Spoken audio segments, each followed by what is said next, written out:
Hey, I'm here in New Boston, Texas. I'm on my first day of a ride across Texas. It's a 1,000-mile bike ride from Texarkana, Arkansas to Tucumcari, New Mexico.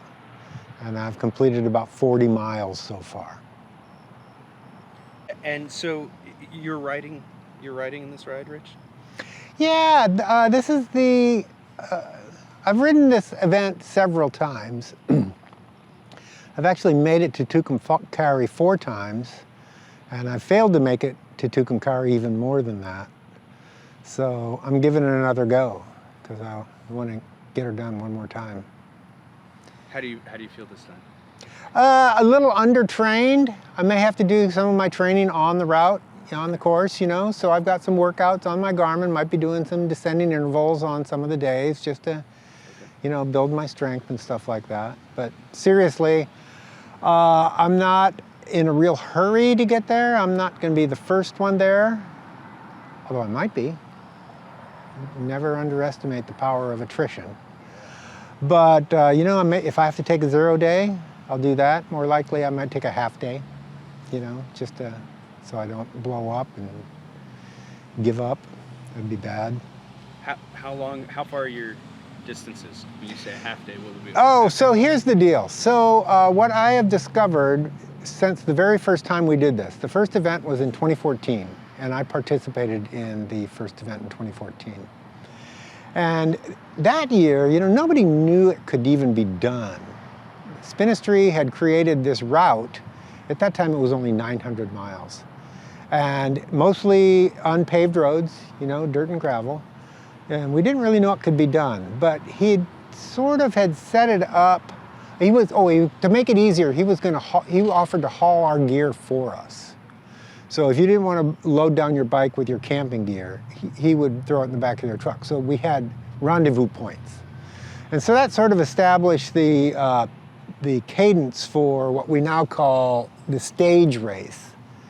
And the way that really kind of works out is if you've got 1,000 miles to cover and you want to get it done in maybe like 8 days, that's, you know, notionally 125 miles a day.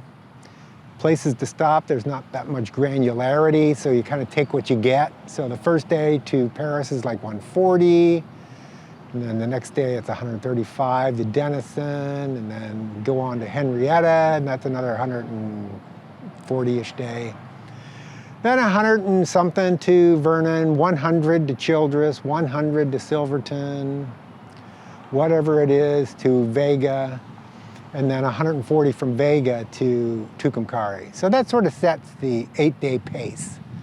So when I say I might have to take a half day, it would be like, well, maybe I wouldn't make it all the way from Paris to Denison. I might stop halfway in Bonham, you know, and then either go the second half day to Denison or leapfrog it and go, you know, a full 100 and some odd miles the next day to someplace. Once you hit Henrietta, however, that's when where the wilderness starts. And there you don't have that many options. There's a couple long poles, I mean, non-negotiable poles in the route. And the first one is Henrietta to Vernon. And that's, I think it's 124, something like that. But there's no place to stop in between. I mean, there's a place to get reprovisioned, but there's no place to overnight. So once you leave Henrietta, you've got to make it to Vernon. And then the second one is... Hold up that reflector here, the wind's just blowing right into the night. Sorry, Rich. Yeah, that's cool. Maybe right here, that'll block some of the wind. Sorry, dudes. All right, that's fine, okay. We're rolling. You can just edit all this out anyway. You probably, most of it... I think the wind's coming from behind me, I think. So if it's coming from the north, so yes, it's probably coming from his right. Yeah, white side. Thanks, man. Yeah. Then the other non-negotiable pole... You'll have to look at his ear, though. That ear, got it. Okay, well, you're not over there anymore. No. Tough. So the other non-negotiable pole is like Vega to Tucumcari. Once you leave Vega, you got 140 miles to Tucumcari, and there's really no place to stop. You got to go. In between, there is some latitude to chop it up, but not much. And if you chop it up, you're going to be out there longer. Most people don't want to be out riding for longer than 8 days. But, you know, you got to take what you get. So that's my plan. That's kind of what I mean when I say half day, half of a 125-mile pitch. So Blocking this. A little bit. I think if you went that way. Is it his mic? Yeah. oh Yeah, right there. That blocks oh, it. there you go. Okay, is he in the frame? I don't want him in the frame. Okay, what if we do We this? don't want Owen. This is all about me, Should man. I'm gonna No, slide it this. was good. It's good back Is here. it? As long as we just catch most of this. It's hitting the mic. Yeah, you're great. Okay. You're great. Yeah. This is awesome. So that's kind of the rat in a nutshell, the logistics of it. You know, start in Texarkana, end up in Tucumcari, and then figure out how to get home. What do you want to not happen while you're out there? Oh, more rain. More rain would be bad. There's already we already have a pretty big risk of mud between here and Henrietta. I think between here and Paris tomorrow, there's a few spots that are notoriously prone to mud. Between Paris and Denison, there's like 3 spots that are notoriously prone for mud. And so if you get bogged down in those mud pitches and your ride day just gets lengthened by who knows how long, and so now your 125-mile day could be a lot longer. So I don't want that. The other thing that I fear, they always say you pack for your fears, so I did. More times than I can tell you, we have gotten to Vega, and it's been good weather the whole time. It's been hot, we've been sweating, blah, blah, blah. You get to Vega, and a blue northern comes through, and it's so freaking cold from Vega. And like I said, you leave Vega, and you're gonna pedal for 140 miles until you get to Tucumcari. And if you're doing that in 25-mile-an-hour north winds, it's unpleasant. Now you can stop at the Russell's truck stop in ND, but and people have even overnighted there, but that's not an ideal situation. So a cold front is what I don't want to happen, especially a wet cold front. Because the other aspect is a wet cold front. The other thing that happens when you leave Vega is you leave rock behind. The counties out west of Vega, they can't afford to put rocks on their roads. So they're just bladed dirt. And so you get rain out there and it's just a mud fest. I mean, a mud fest like you cannot proceed. You can't move. And you can't carry your bike 140 miles. You can't really do anything. You're pretty much resigned to suspend for a little while, see what happens. So that's what we all fear. We all fear, wet weather, cold and wet weather. That'd be bad. So that's it. Are you camping? No, we did, like I said, the first time, the first year, 2014, we camped and Kevin carried the gear. The second year, 2015, also on the 900-mile route, I carried camping gear, and I camped for a few nights, and then after that, intermediately, and each night it was like, man, I gotta get a shower and dry out my sleeping bag and stuff like that. And so after the second year, I didn't carry camping gear. I carried an emergency bivvy or something like that. And I just stayed in motels because it's really the most practical way to do it. There's not a whole lot of places to camp.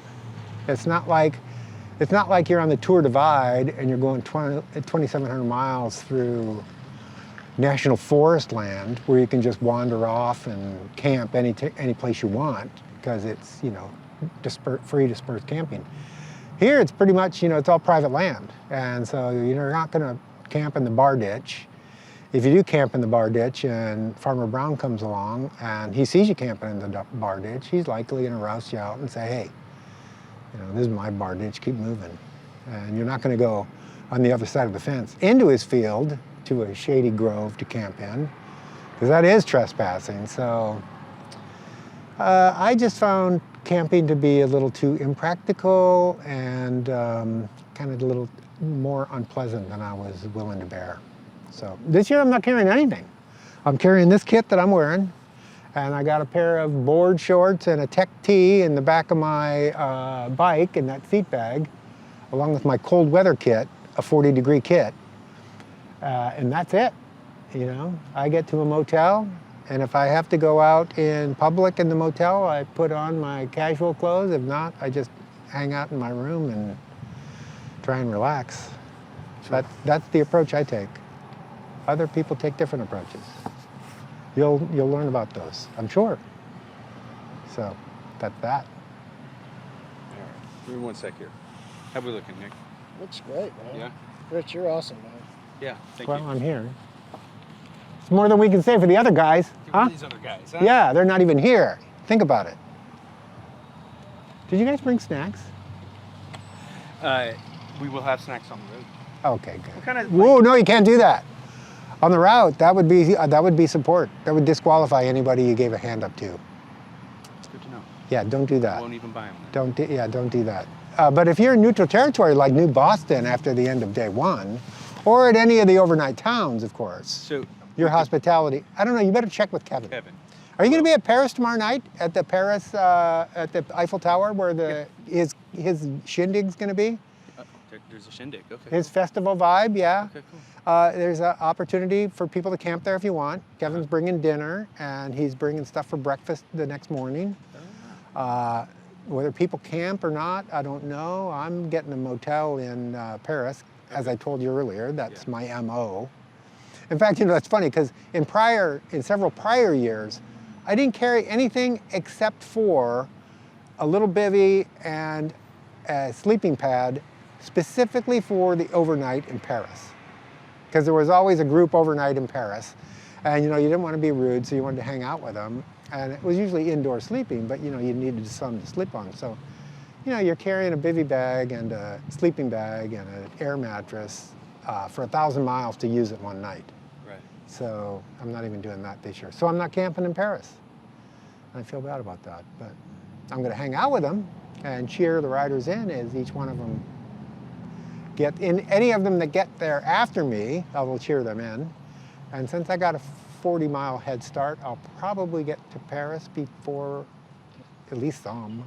What was At your least thinking before with one. staying in New Boston today? Oh, okay. So when Kevin formalized the stage race format, which he did at one time, and actually made a formal time. So there's the fastest known stage race time.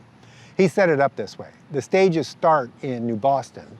There was a 0 day, everybody gets to New Boston. And then he did accumulated time, New Boston to Paris, Paris to Denison, Eisenhower State Park, and then Eisenhower State Park to Henrietta, Henrietta to Vernon, Vernon to Childress, Childress to Silverton, Silverton to Vega, Vega to Tucumcari. Okay. And Matt Stevens, pro rider, holds the fastest known time for the stage race.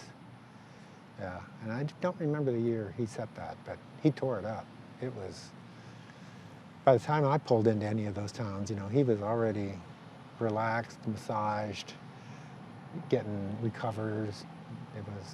It was pretty impressive. It was really So impressive. that would be like riding the stage race 140 miles. Basically, roughly 125 miles a day for 7 days. Super For fast. 8 days, yeah. So Saturday through Saturday, yeah, super fast. Yeah, that was the whole concept. And then I've bastardized it a little bit. I'm doing the stage race, 7 days, super slow, you know, but doable, achievable. So that's that. Awesome. Yeah.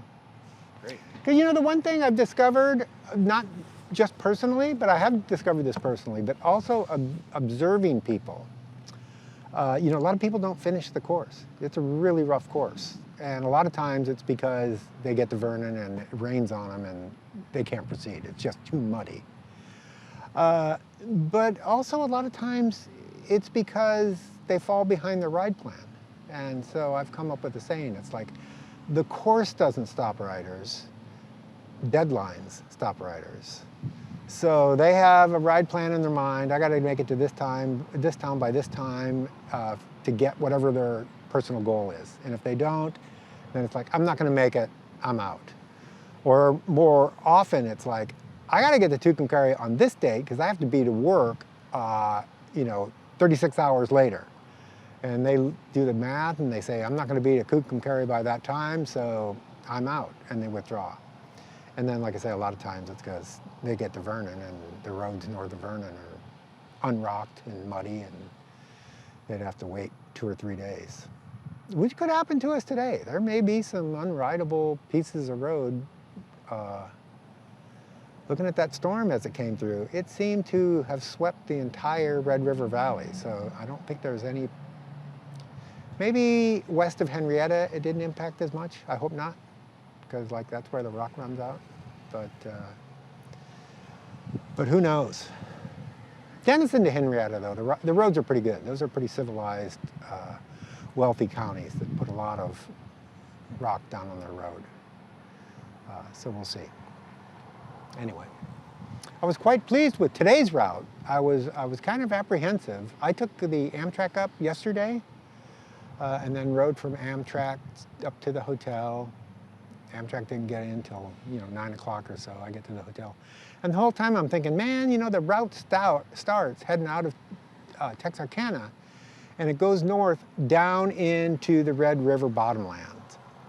And historically, those roads have been, well, they're gravel roads, so they are rocked, but they're rocked with rock they pull right out of the Red River. So it's just round, spherical, marbly like stones. So in dry years, it's just ridiculously difficult to get through because it's really, really loose and slippery.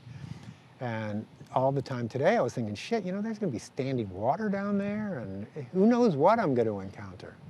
And as I'm riding down, it starts off on paved roads, and as I'm riding down, I'm looking over, and it's like the bar ditches still have water in them. I look across the fields, and the fields are flooded, and I'm thinking, well, we don't ride in the bar ditch, and we don't ride across fields, so that's good. Let's see what that road's like. And the roads were fantastic. They were unbelievable. The moisture had all drained off into the bar ditch, and then they got that big darn river right next to it, willing to take all the water. So the roads were dry and they were firm, and that river rock was pretty solid, and it rolled pretty smooth, so I was pretty happy with that. Oddly enough, once you get out of the river bottom and you do a little climb, I looked at it on my Garmin, it's less than 100 feet you climb up out of the river bottom up to the little escarpment. And up there was a lot more water. It holds the water up there a lot better. I would have thought it would have all drained down into the lowlands and into the river, but no, it was up there. So that's where the wet spots were. So live and learn. We'll see what happens north of here. We take tomorrow morning, I'll start my day right here at the train shed, or at the shed right there. And I'll take the net, which is that paved sidewalk right there. The route goes for about 5 miles, and then it turns north on some county roads. And some are paved, some are not. And there is one section where the route crosses Mud Creek. Foreshadowing? I think so. That has in the past has been slippery and maybe a little bit wet. Because I've also noticed another weird thing. I don't know how the county does maintenance, but invariably you get to some low spot through a well-treed area, and it's low, so there could be standing water. And that's the section they choose not to put any rock down. So that'll be unrocked, it'll be wet, there'll probably be some standing water, and there could be some mud there. Then we get into DeKalb, and then it's pretty straightforward. There's another pitch south of Avery that historically has been kind of unrocked, and it might be yucky. Those are the only two things I'm worried about between here and Paris tomorrow. Then we get to Clarksville, and from Clarksville to Paris, it's 30 miles on the net, and it's recently improved net, and it's really, really, really, really nice. So I'm looking forward to that. Unless the rains have washed out the gravel, torrential rains could make washouts, who knows? So we'll see what happens, yeah. What's the net? Oh, the Northeast Texas Trail. So that's what this is. This used to be the T&P Railroad right-of-way, and it goes from here in New Boston all the way to Farmersville down there in Collin County. Some 100 and some odd miles. I don't know what it is, 126, something like that. So it's a deal where the railroad, the rail bank, they gave up the right of way, and aspiring people have said, let's make a bike trail out of it. And in some places, they've been more ambitious than in others. In Lamar County, up here by Paris, they've done a bang-up job and got grants from the state and did a lot of work and got it graded and put down crushed granite surface, so it's actually a really usable trail. You get down into Hunt County, south of Pecan Gap to Merritt, and they haven't done anything to the trail. And so it's pretty wild and woolly, and you're riding on the old ballast and walking across abandoned trestle bridges, and so that's that. It's a big thing. It's got a lot of promise. It could be an amazing amenity someday, but there's got to be a lot more improvement done to it. So that's that. Do you have anything else you'd like to add? No, I hope you guys somehow capture the real spirit of this, and you'll find, I don't know how many people have signed up this year, not that many, but each one of them is different, and they're all going to have a different story and a different spirit. So capture each one, because it'll be unique. There'll be some killers, some go-getters that just tear it up, and there'll be more intrepid types. So have fun. Hope to see you along the way. Don't forget us people off the back, man. Don't be focusing on the pointy end of the spear. They might crap out. They might withdraw. And then you come back to the guys in the back, and we might ignore you by then. It's like, where the hell have you been? I've been out here busting my pick, and you've been up there hanging out with the elites. Perfect. Thank you, Rich. All right, you're welcome. We will not forget you. Thank you very much. All right, well, listen, I hope this works out. I just have no idea what the hell you think you're doing. I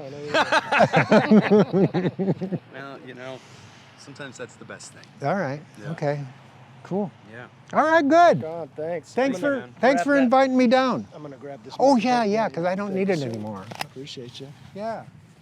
Have you guys ever made any documentaries? Is this your first one? Have you done any filming at all? Yeah. We both work in commercial photography. Okay.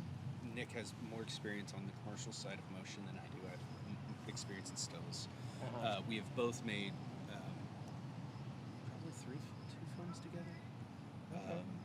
I've made a short documentary about finding a full pipe.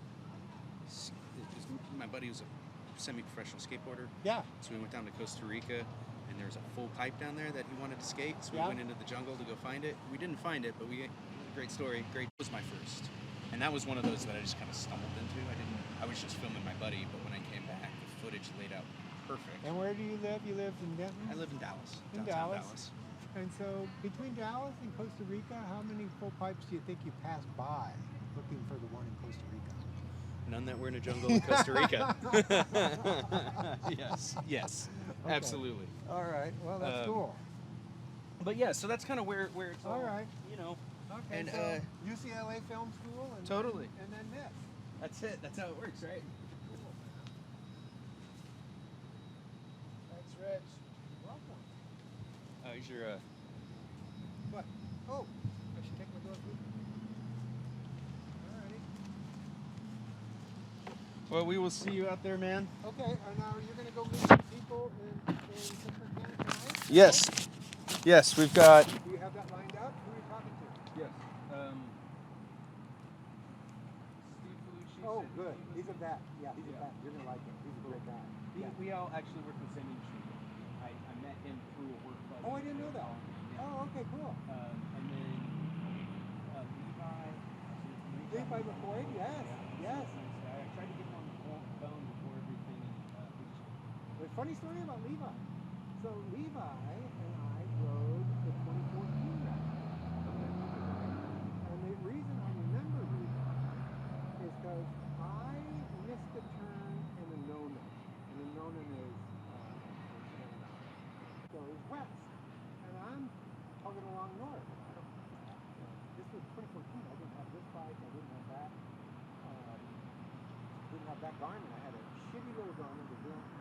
mini map in February. I had a molar rotor razor foot pump that didn't have any value at all. And so my Garmin tells me that I'm not on the route, but it doesn't tell me anything else. It doesn't tell me where to go, how to pick up. So I'm poking around on the road, and I'm probably 5 miles north of town off the route. And here comes a rider from the east, even further off the route than I am. And it's me, Todd. And we hook up. And I said, dude, you're not 22 times. And so we rode together. And the only thing that my Garmin would tell me was it had a little arrow. And it would sort of tell you its speed. And I got back on route. And we went to Blossom and came to Blossom last night. It was just absolutely amazing. So you should ask him, say, dude, what happened? What about you getting lost and changing path? I think that was pretty awesome.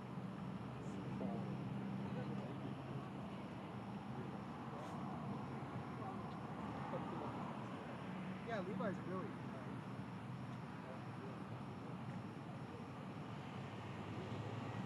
So we come to Steve and Levi. And how about Matt Wilson? He doesn't get in till midnight. You said something, didn't you say something about the Amtrak? Yeah. And then there's a couple guys, and then everybody else I don't know. But some of them look pretty serious. So you want to track them down, find out what they're doing. I bet they're doing right.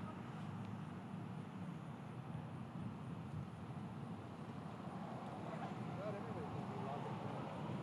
You were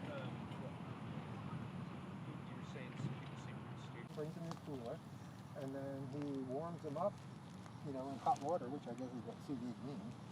And at the end of this ride, he could feed you anything. And it would taste amazing. Oh, okay. Yeah. It would taste amazing. Why do you ride a salsa? Was it Fargo? This is Fargo. Oh, this is fantastic. Because the first year that I did it in 2014, 2mm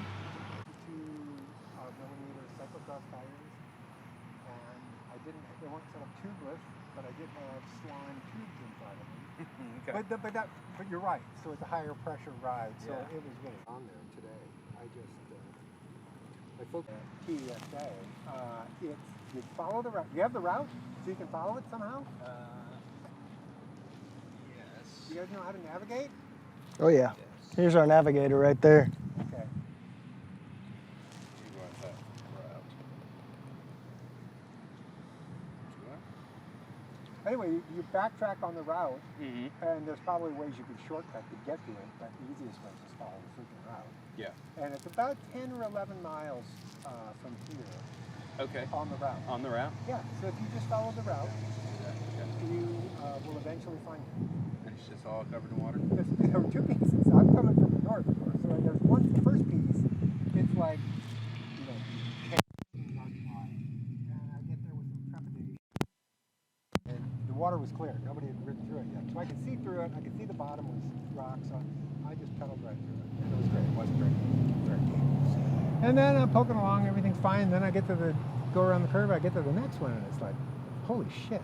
It goes on for 100 yards. Oh, wow. And I'm pedaling through it, and I'm getting, my shoes are submerged on the downstroke, which is why I don't have any socks on. Okay. They're rinsed out and drying out now. And it's still, a firm base. Water's flowing over the road, by the way, not fast. But it's still a firm base, but I'm getting soaked and soaked and soaked, and I'm thinking, if I hit a hole, I could fall over, and then I'd be wet from head to toe. So I'm just going to get off, because I'm not keeping my feet dry by pedaling. Right. So I just got off, and I walked the bike through it, because my feet aren't going to get any wetter, and I'm not going to fall. This way I won't fall down. And it must have been 100 yards. It was unbelievable. And then the best part about it, I get through it, I get back on my bike, I climb up out of that low spot, and I'm not 100 yards further down, and a big old pickup truck comes barreling up behind me. And I know that if I had been walking through that water when he came by, he would have come through at speed and soaked me. So we avoided that. Very good. Yeah. So, do you have the? If you have the, This is what I've got. what's that? Is that the whole damn thing? It's the online one I have, or the phone one I have. Oh, Jesus. Oops. Isn't there a? That's not the way I would do it. What are the portions of it? Yeah, following the portion is the best part. So here we are in New Boston. Mm-hmm.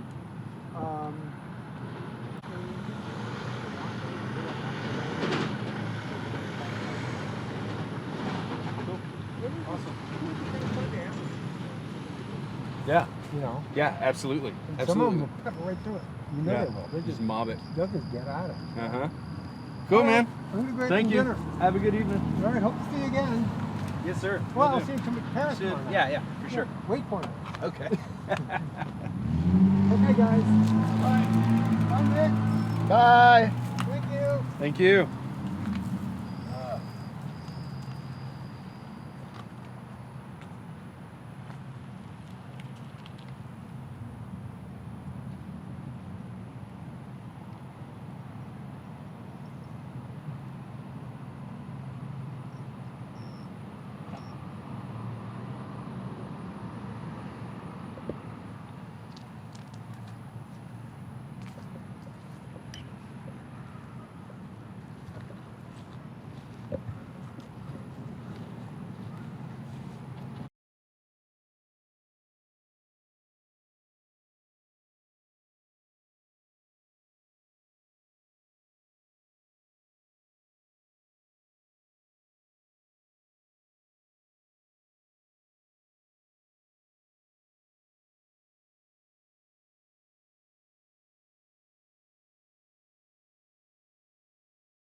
So,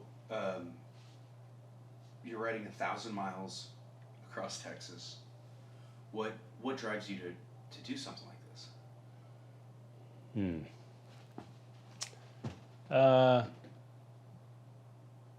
I used to, when I lived in Dallas, I started bike commuting and biking, and then started getting in better and better and better shape. And then I started to realize that I didn't seem to, as long as I pace myself, I can just go all day.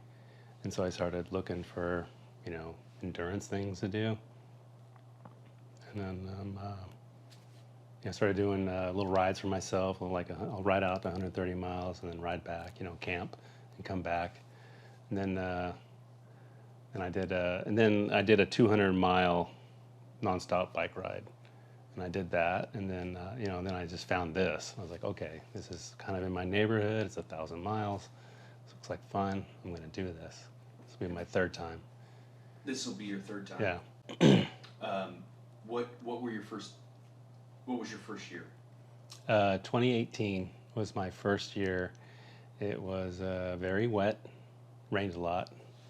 I did the time trial, but I was naive. I did not plan for any alternate routes, for rain and stuff like that. And we literally couldn't even follow the road sometimes because there was flood water. You just can't go that way. And I was like, and then I started hanging with the stage racers because Kevin Lee was running out and doing scouting and seeing where you could go, and then giving you new GPS routes, which I put on my Garmin because he had a computer. I did have my phone, but that's just, I could use my phone, but I wasn't really prepared for that, battery usage wise and stuff like that.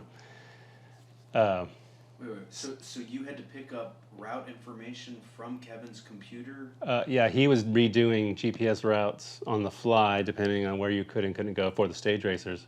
But I was staying with him, so I could plug my Garmin into his computer and get that to go. And I could get it on my phone, but I didn't have, I wasn't planning on using it, just relying on that for navigation. So I ended up riding with them, doing the 8-day deal. And then it was raining, and it was, it's kind of rough. We got it done. It stopped raining, maybe halfway through. And then And you said you did. And then, yeah, 2020, I did it right in the middle of the pandemic. So There wasn't was really. there an official? No, he just said you can do it, and we did it. There's no one. There wasn't a rat. It wasn't a tracker page or anything. There weren't very many people doing it. I think there's 2 people ahead of me. One guy caught me in Paris, but then he had a problem with the dog and fell and had to quit. Some other people quit. Had a problem with the dog. I think it made him fall. He crashed. Yeah, that's what I remember. The dog ran out. Yeah, there's dogs.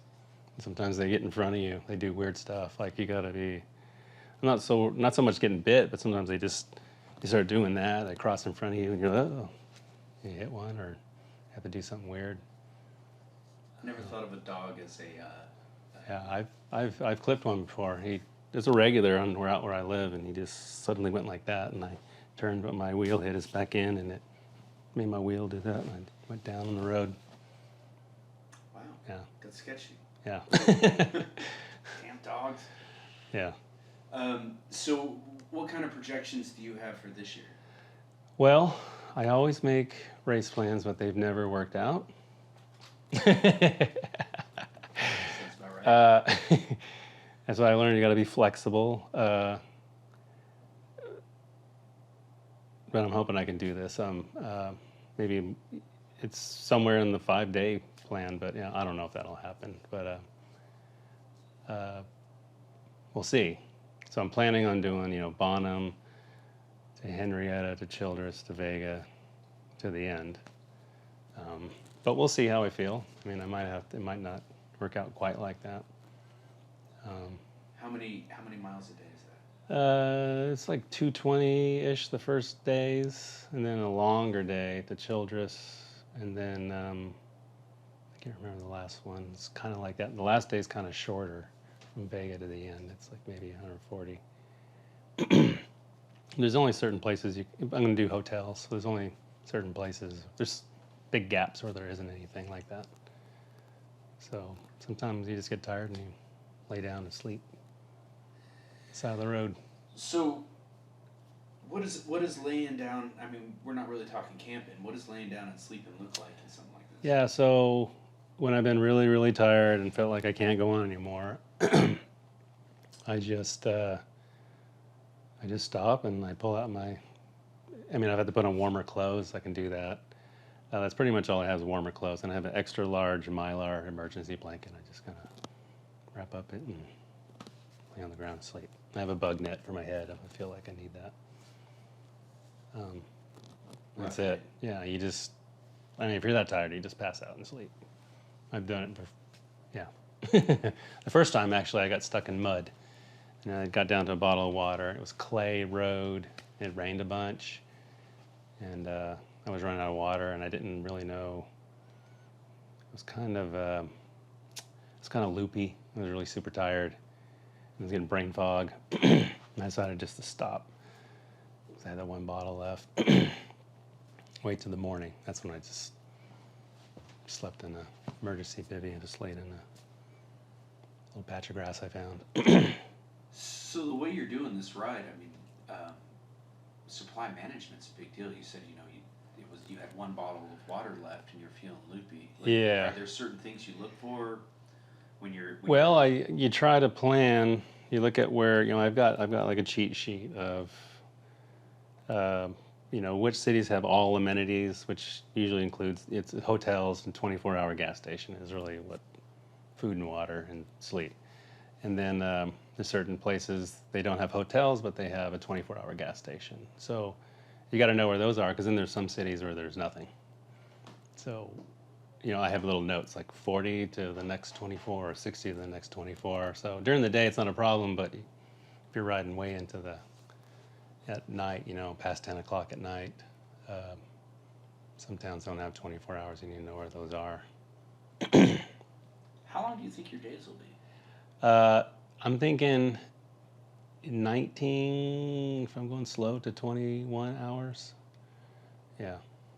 Those are long days if you're not doing anything. Yeah. Yeah.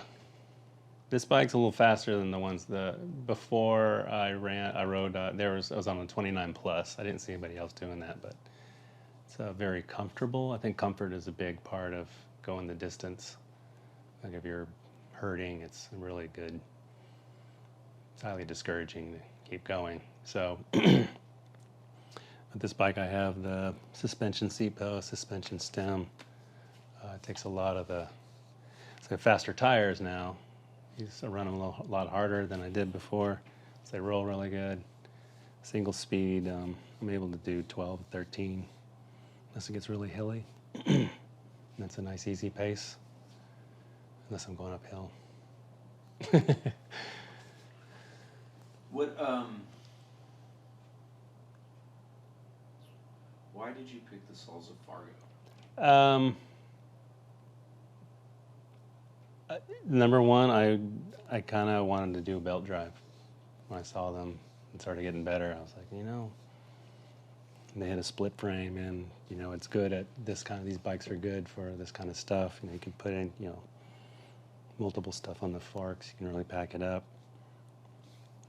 I couldn't find it at the time. Okay, at the time I was about to do another ride, and my bike had a catastrophic rear end failure. So I just did a quick search, and I found the shop that had this, and I ran out and bought it, which was dumb. And then just on an untested bike, and I did a ride, and it hurt me. And I realized I really do hate drop bars, so I took those. I changed everything up. I couldn't find a frame though, by itself to build up, and at the time I needed it fast. So What don't you like about drop bars? it's kind of limiting. You only got this little short place. It's not really wide, and then you got just the hoods. And then if you want to lean forward, you're just down. It's just, and these bars are right up here. You can ride pretty much like you would be in the hoods, but you don't have drop bars. And then your hands can come way back. You're almost sitting straight up like a beach cruiser. And then when you stand and ride, you're not leaning over really far. You can just kind of stand almost more straight up. Like I think that's one of the standing pedaling is kind of important. I think for long distancing. For me, it's like another. Give your butt a break, and you can comfortably just stand and pedal. Kind of move around a lot when I do. You ride that long. Who makes that bar? It's a Jones Loop bar. Mind if I take this real quick? I think it's my wife. Sweetie? Hey, Yeah. I'm not seeing it in the shop. Okay. Where else would I look? Look on that dresser where I had everything.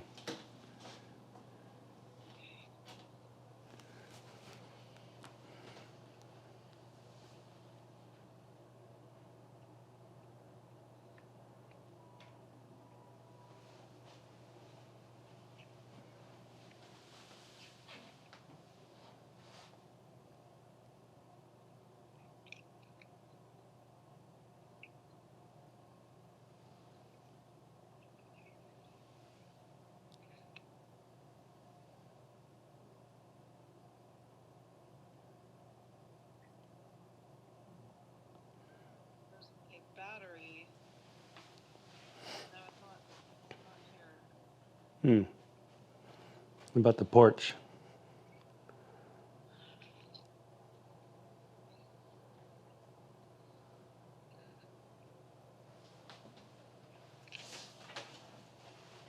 It's weird.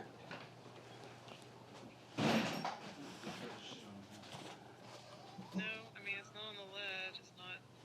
Not in the sand. Yeah, let me look in the sand.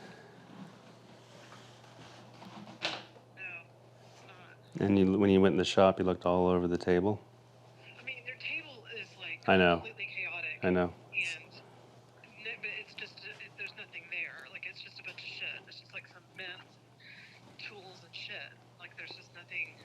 hmm I'll double check, but It's orange and black. It's like, I don't know.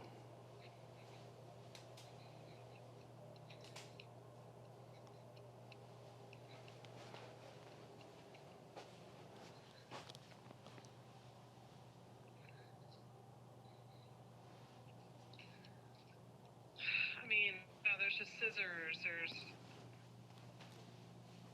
I don't see anything that looks like.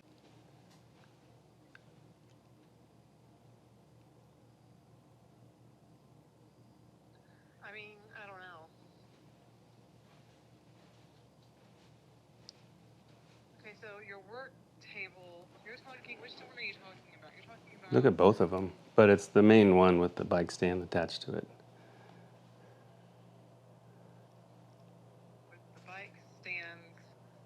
It's the metal Attached. one, the big, long, metal, rectangular one. It's got the Yeah. vise on it, all that stuff. Well, that has a bike leaning against it. You mean like a Mm-hmm. bike? Yeah. No. Murphy is just too much. It's like working his brains out.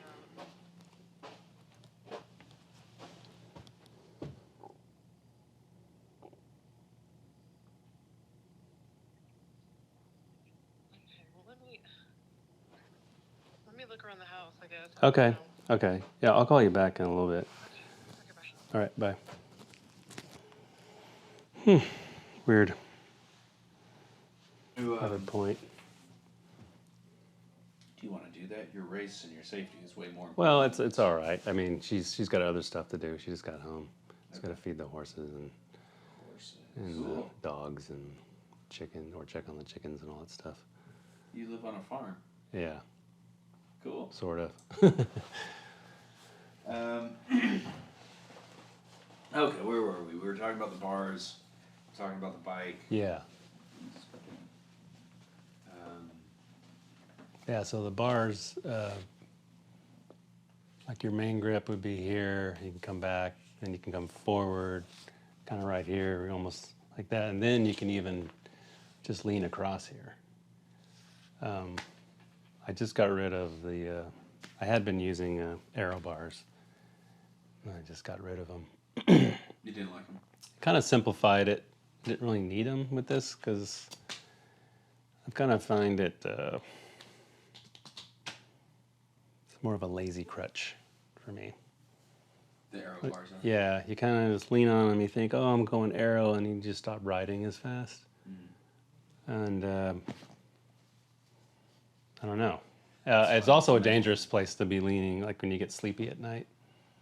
I've caught myself just falling asleep while pedaling my bike. Just kind of catch yourself swerving. That is Oh, dangerous. I try and stay out of them. Will you, the mic is.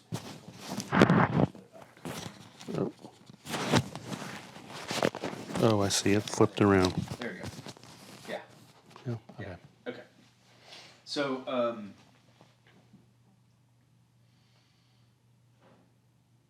why do you do this again?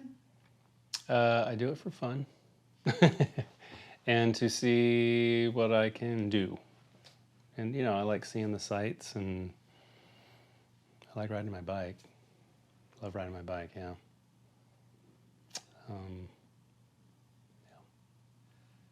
What does your wife think? I think she thinks it's okay. I mean, it takes a long time to ride when I first met her, I told her I ride my bike a lot, and she goes, "Okay, that's cool." She's stuck to it pretty much since then. Yeah. Do you think she understood, like, exactly what you meant when you said I ride my bike a lot? Yeah. I mean, I told her I ride my bike a lot. And she saw it. Yeah. Yeah. It can be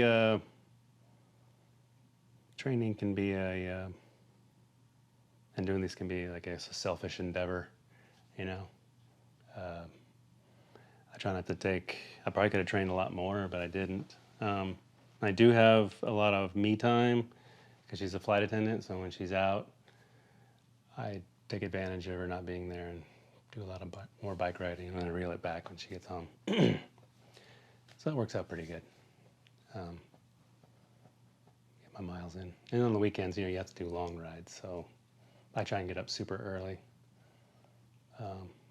Like this leave, distance- you know, before she's even awake, you know, and get some miles in. So At this distance, how long is a super long ride? you mean doing this? For training for something. For training, I was all I was doing was like hundreds. I feel like whatever you're really comfortable at, you could probably triple if you wanted to. I read that in marathon training. You could just, on any given day, you could just, you could do 7 miles and feel really, really comfortable. You could, boom, you could do the marathon. And then that is true. And you also have to be able to pace yourself, not overdo it. And then, you know, there's a bit of experience, I think, doing it right, not, you know, burn yourself out, not being able to make it each day. Were you a marathon runner before cyclist? No, I hate running. I'm very heavy-footed. I tried it a bunch of times. I'm just kind of violent, not smooth runner. How long have you been on a bike? I've been riding bikes since I was a little kid, I guess. Periods where I didn't do it so much. But my whole family all rode bikes. Yeah. Should I look at the camera once in a while? Or should I just look at you? I think you probably bounce between the two. Okay. I'm standing up and above. I know I so look at it gets once in a weird. while, but Yeah. It, I was trying to get as close as I could, but I couldn't find a good spot. Yeah, I can't give me this. Do some B-roll. You get some B-roll, the bike and The boots, man. They Yeah. tell a story for sure. How long have you been riding at this distance?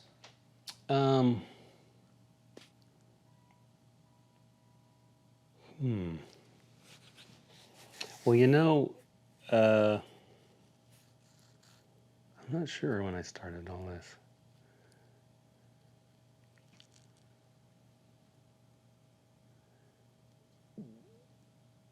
So I did the one in 2018, maybe a few years before that, maybe 2016. Started doing longer distance stuff. So still the short side of a decade, but Yeah. close to 10 years. Yeah. Yeah. Like before I ever heard of bike packing, I used to ride a fixed gear bike, and I decided to go camping at Lake Ray Chambers, way up in Denton. I just had a messenger bag. I rode my bike up there on the fixed gear and camped, and came back. And it was years later I heard about. I mean, I knew of bike touring, but it was when I saw the Tour Divide documentary. That's when I kind of was like, whoa, like that's what I'm looking for. The bike packing. When I saw that documentary, I was like, oh man. What about bikepacking that draws you in? I think it's just the lack of cars and the, you know, more nature type riding. It's more relaxing. You know, it's riding the city, you're just always worried about dying by someone hitting you, which happened all the time. It was weird how used to it I was. And now I live out in the country, and I go ride in the evening. I might see a car. It's nice. Yeah, it's just, I don't know. It's more peaceful, more fun, more challenging. Man, I think we got everything for tonight. Where are you planning on stopping tomorrow? I'm hoping to get to Bonham. Most people, I think, stop at Paris, Yeah. which is a good place to stop. But Bonham's just a little. between Paris and Denison, right? Yeah. So it's a little. Paris is at 140. It used to be 150. I think Kevin did something. Shaved like 10 miles off the Okay. beginning part. So it's like 140, and then Bonham's 220. That's what I'm hoping. But last time I did the ride, I still have it up on my mirror in my bathroom. I said, "You've ridden 220 before," and it said Gainesville. That was like my goal. Wow. And I made it to Paris before I threw in the towel. Threw in the towel. Yeah, it was super hot. I got chafed. I had like 1 hour sleep before I started. I was like, I just need to stop. And then, you know, and then I was just behind, and it put me in a bad mood. It's a lot of it is all mental, finishing people get, and it seems like most people that when I've done it, quit on day 2. I think it's when you realize it's not going the way you thought it was going, and you just bag it. That's when last time I tried to quit. I called my wife 5 miles outside of Denison, said I'm done, and she reverse psychology to me. She goes, "You're quitting? We never quit before." I was super crabby. I was like, "First time for everything." And she said, "Well, I'm coming to get you tonight." And I said, "I know, I'll stay." And then she said, "Why don't you ride less miles?" And I said, "That was stupid." I went to the hotel and I showered and I laid there and I thought, what if I just did 100 tomorrow instead? It's still close enough. She'll come and get me. And so I did that, and then I started taking pictures. I was like, oh yeah, I forgot. I usually stop and take a lot of pictures. I'll stop for that, real quick. I started doing that, and I was all happy, and then just kind of turned my whole brain around. Then it was a bad place to stop, though. It's only like 40 miles to Henrietta, and then 140 to Vernon. There's nowhere to stay in between, so my ride became 180. And I made it. I went from I'm not gonna make it to a short day to now you really gotta. That's when I slept on the ditch that night. Wow.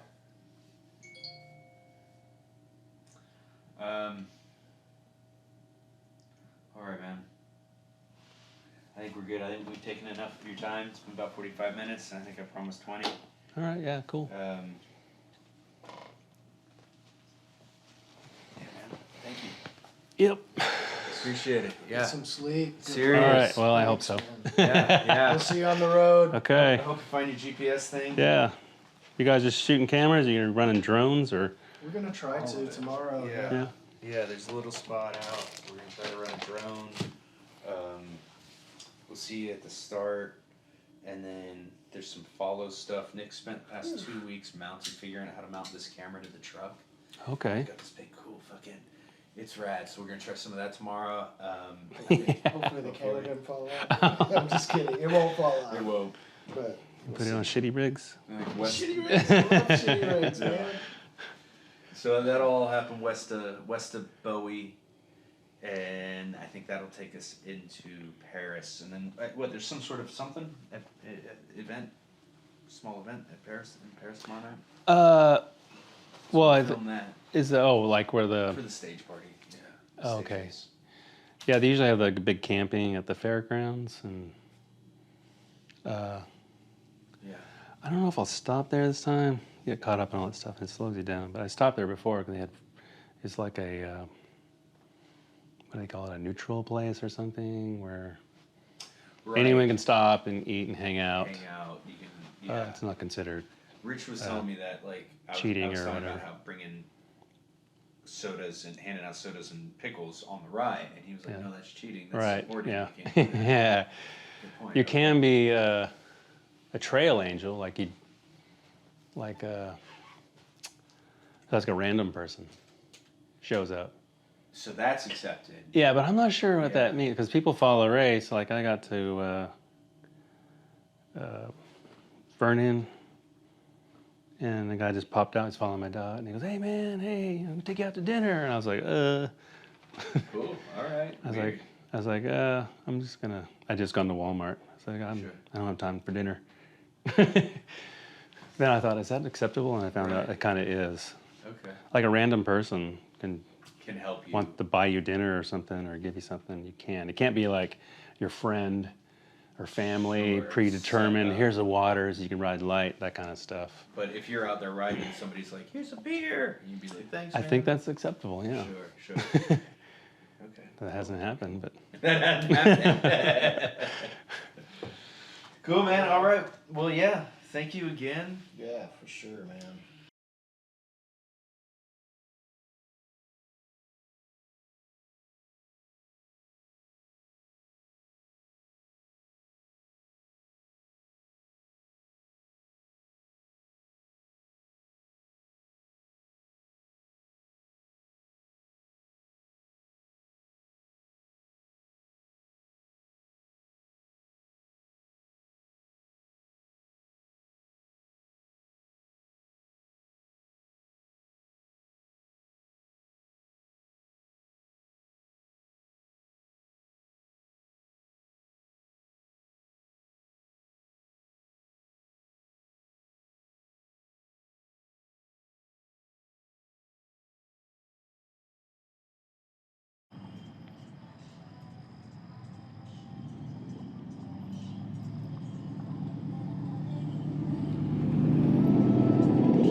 Gotcha. Okay. So, hey Scott, I'm gonna ask you a series of questions. Sure. Answer them like it was your idea. So, Okay. how far did you go today? Today I traveled this distance. That sort of thing. You mean like from Austin to Texarkana distance? Right, or if I'm,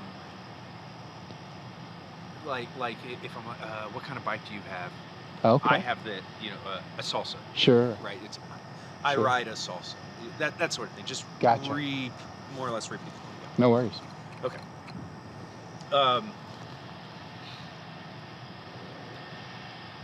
Where are we and why are we here? This is Texarkana. This is the state line, and this is the start of the Race Across Texas 1000. And it's a pilgrimage of mine. This is my third attempt. So.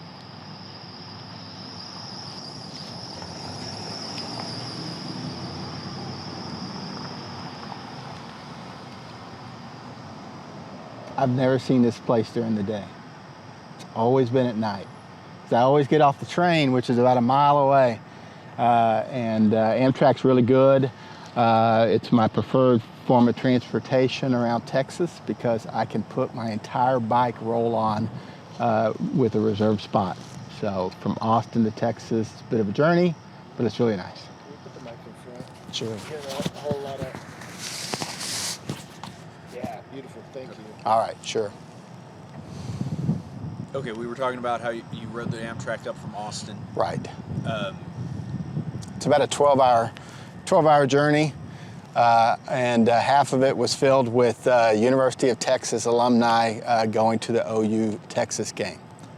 I'm a University of Houston alumni, so I put in some University of Houston fight songs, so just to drown them out.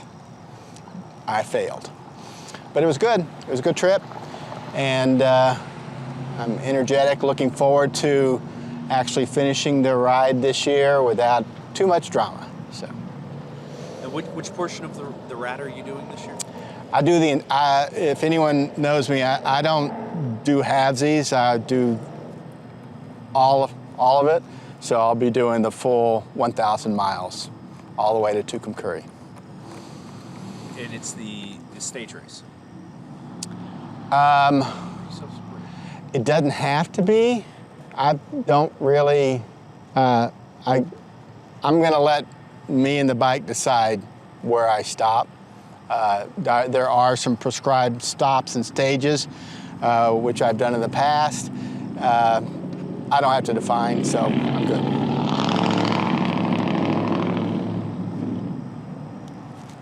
What are some of your expectations? I'd like to finish in 7 days. I expect to finish no later than 8 days. I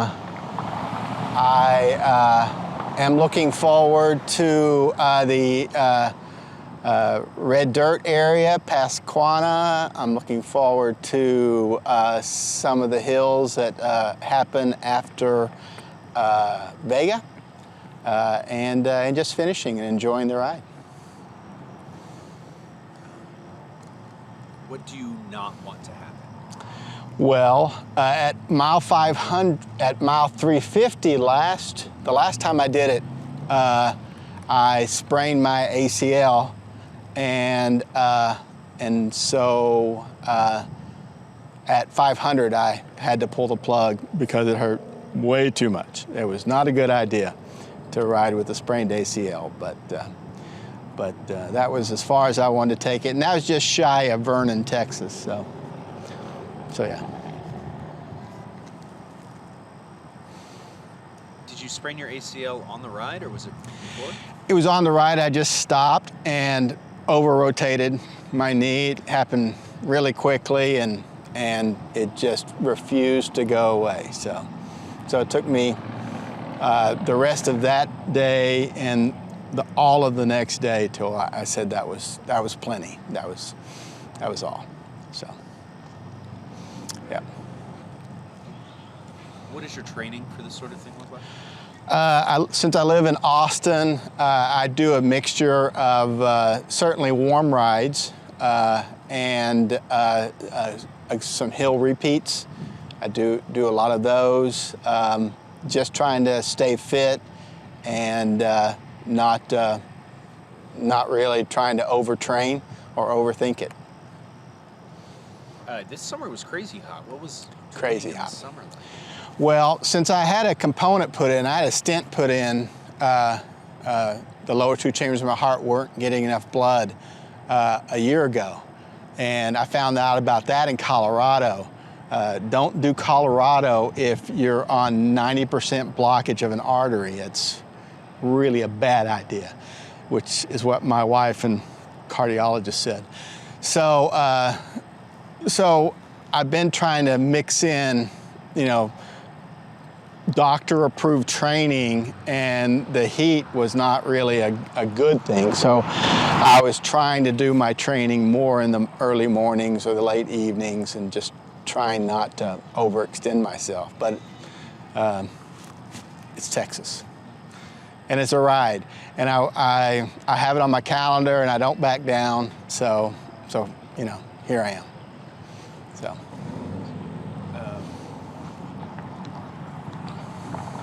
What does your wife think about this? My wife. Okay, well, so 7 years ago, I thought it was a great idea to start riding a bike.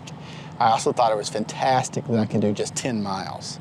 And 7 years.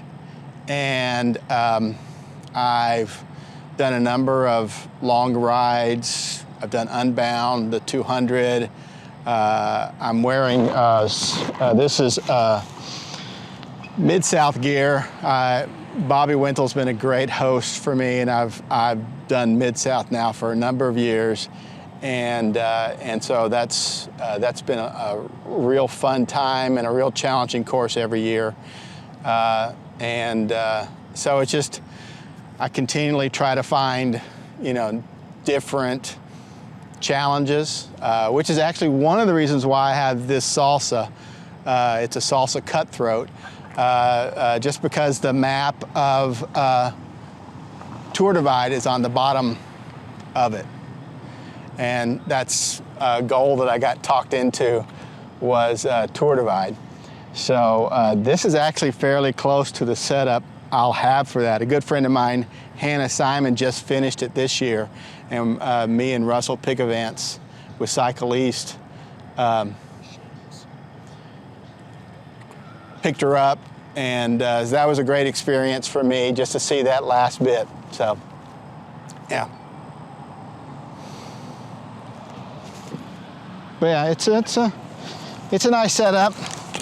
It's carbon, Brooks saddle. It's got a sign hub with it, so it powers all my electronics. The gearing is. I believe the bike shops and Russell's insistence that I spin more than I push hard on the pedals. So I love it. You got like 1x13 on there? That's a buzzsaw back there. Yeah, exactly. So, all right. But yeah, it's treated me well. It's a very comfortable bike to ride, and yeah.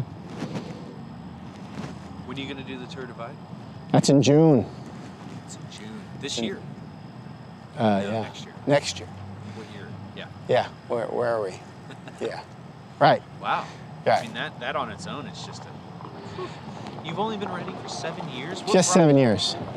How'd you get to cycling 7 years ago? What brought you to it? I didn't have anything to do, and I was bored, and I didn't just want to.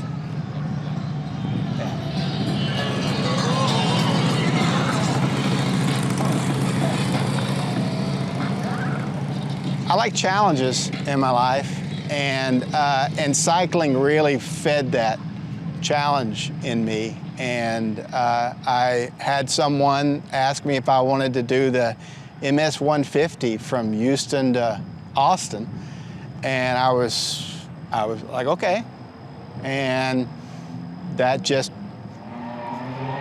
fed me. I left my friends, I smoked them, and I apologized profusely, and then it's just, I've just been, Russell Pigavance, good friend of mine, just keeps throwing these challenges at me, and I just stupidly just say, okay, you know, let's try, let's do it, you know, I've stopped saying what's the worst thing that can happen, but you know, I'm always up for a challenge, so yeah. And what is the worst thing that's happened? Probably on a high plateau in Colorado where I couldn't walk 100 yards without stopping. So I was seriously redlined at that time, and that was hard. It was a hard journey to do, and because I don't like stopping, and I didn't have a choice anyway, no one was going to come get us. So I had to get, I mean, I have an SOS, you know, I have an inReach, but I don't know when to push it. So, yeah. So that was the hardest, I think. So, and that's, you know, life or death, you know, situations that you really have to make those kind of judgment calls about what you're going to do. And, you know, you should. I probably should have. I don't know, you know. But I guess if I was faced with that again, I would have to, you know, weigh it out. But, you know. So I'll ask again. What does your wife think? She's glad that she doesn't ride bikes. She's refused. She's very supportive. My whole family's crazy. I mean, we do a lot of crazy stuff. If we just, you know, we don't give in. You know, if we fall down, we get back up and we keep moving. She's supportive, but I'm sure she thinks I'm crazy. You know, that's normal. For my family, that's normal. So, yeah.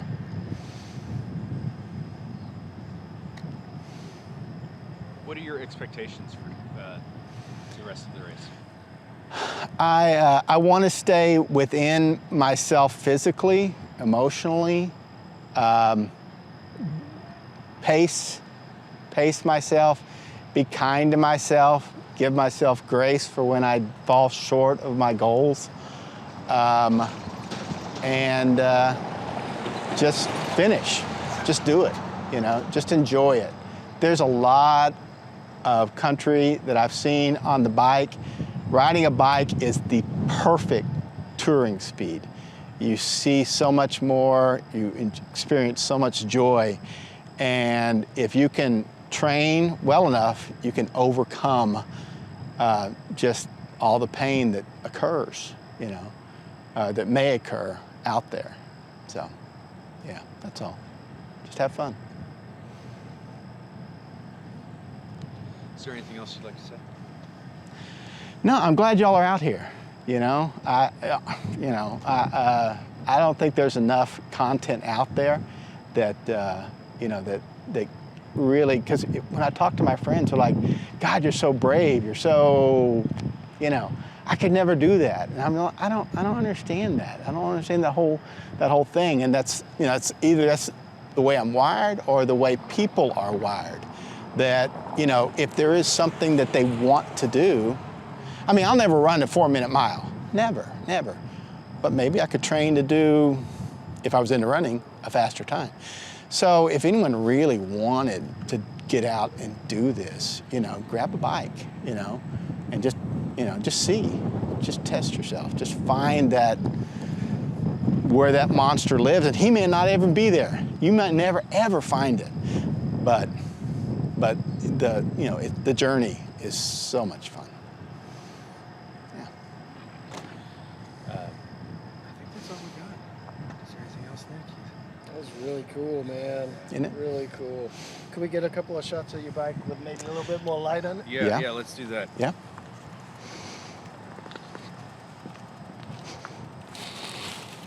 Just feel free to talk about it. I'm not a tech guy.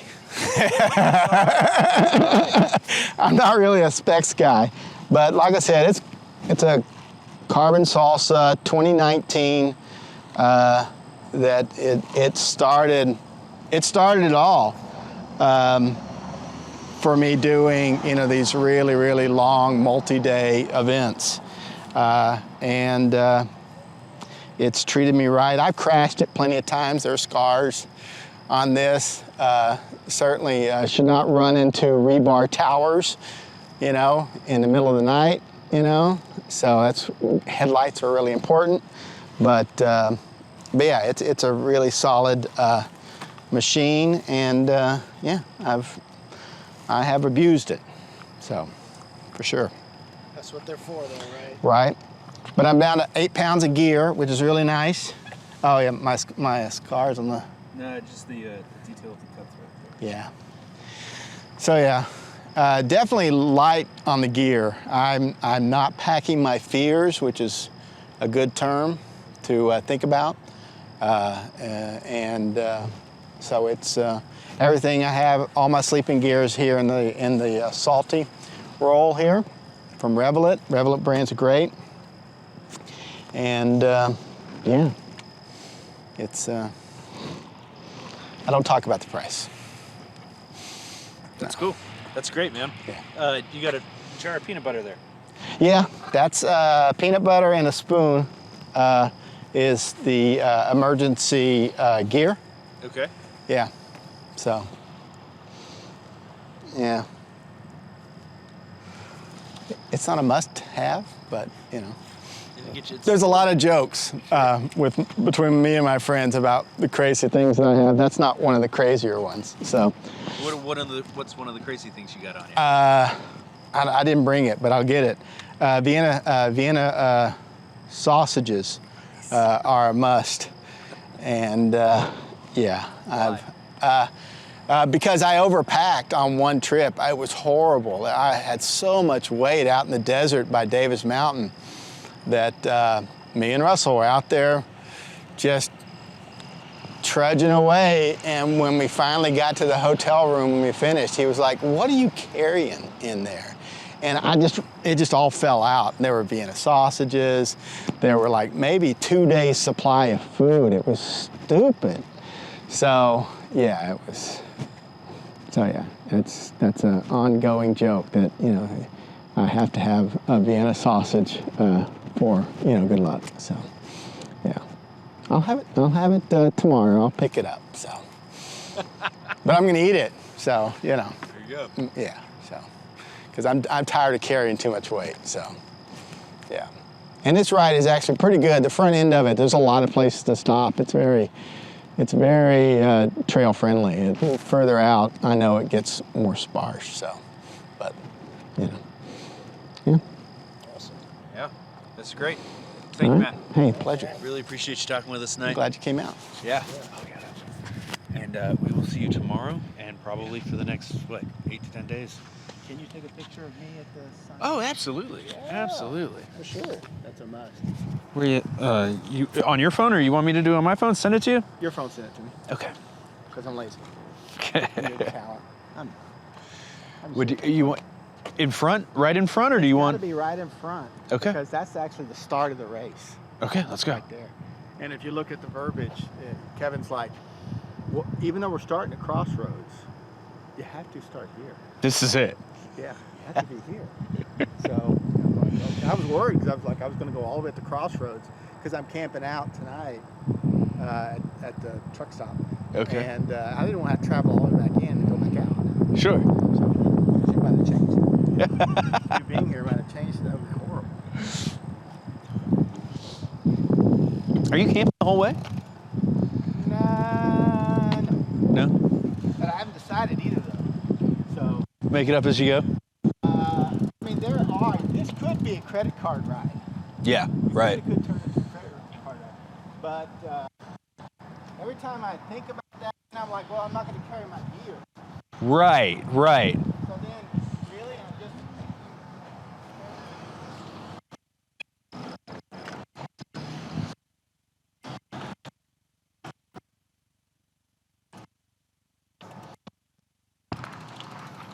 Now, next is Whataburger.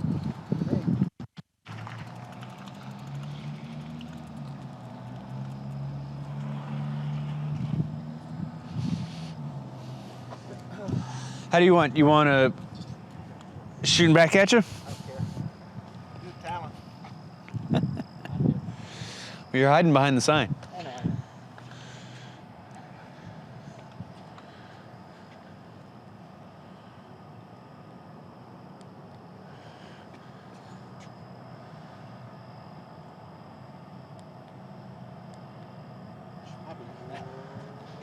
That's western.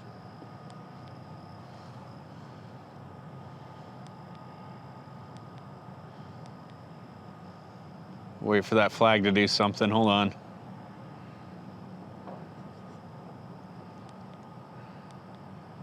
Come on, wind. There we go. There we go. All right. All right. I'll send this over to you here this evening. No rush. No, you take your time. Again, thanks. No, thank you, man. Pleasure. Yeah, good luck tomorrow. And we'll see you out there for sure. Yeah. That's the plan, man. Have a good race.